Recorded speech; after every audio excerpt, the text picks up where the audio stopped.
생활 속 겪게 되는 많은 불편사항과 고충들.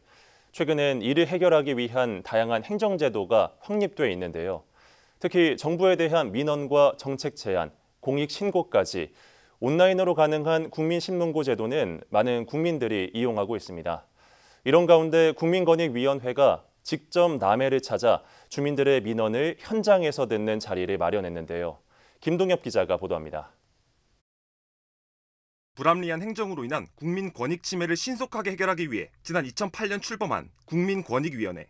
특히 위원회가 온라인으로 운영하고 있는 국민신문고 제도는 한 해 2천만 건이 넘는 신청건이 접수될 만큼 그 이용 선호도가 높습니다. 이런 가운데 권익위원회가 직접 주민들의 민원을 듣고 해결을 유도하기 위해 남해를 찾았습니다. 남해군은 물론 인접한 하동 지역 주민들을 위해 위원회 조사관과 협업기관 전문가들로 구성된 상담반이 이들의 고충 해소에 나선 것.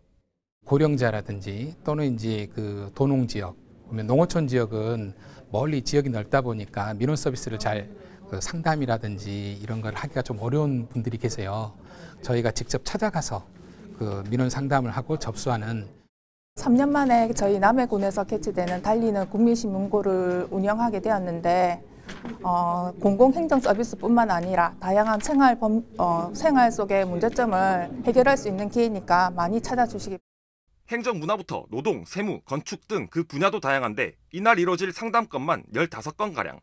지자체 처분에 대한 부당함을 호소하는 민원부터 주민 안전을 위한 행정조치 요구까지 주민들의 상담 예약표는 빼곡합니다. 특히 토지명의 정리 등 주민 재산권 보호를 위해 마련된 생활법률 민원 상담소엔 연신 주민들의 발길이 이어졌습니다. 자식들이 먼저 1순위 상속권이기 때문에 할머님의 의사와는 상관이 없어요. 형제자매들 있죠. 그분들의 동의서만 있으면 돼요.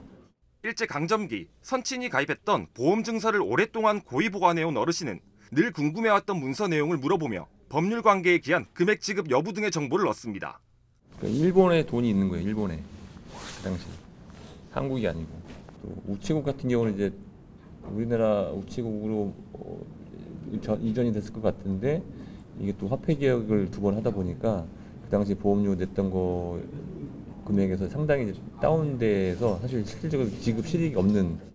어렵고 낯선 행정 법적 용어들로 민원 제기 과정 어려움을 겪어온 주민은 민원인을 위해 찾아가는 상담소를 운영하는 이 같은 기회가 계속해서 이어지길 바랍니다.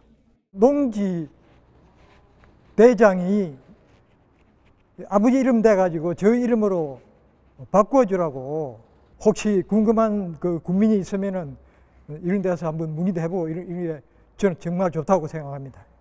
주민들의 고충을 해결하기 위해 온라인으로 운영되고 있는 국민신문고 제도.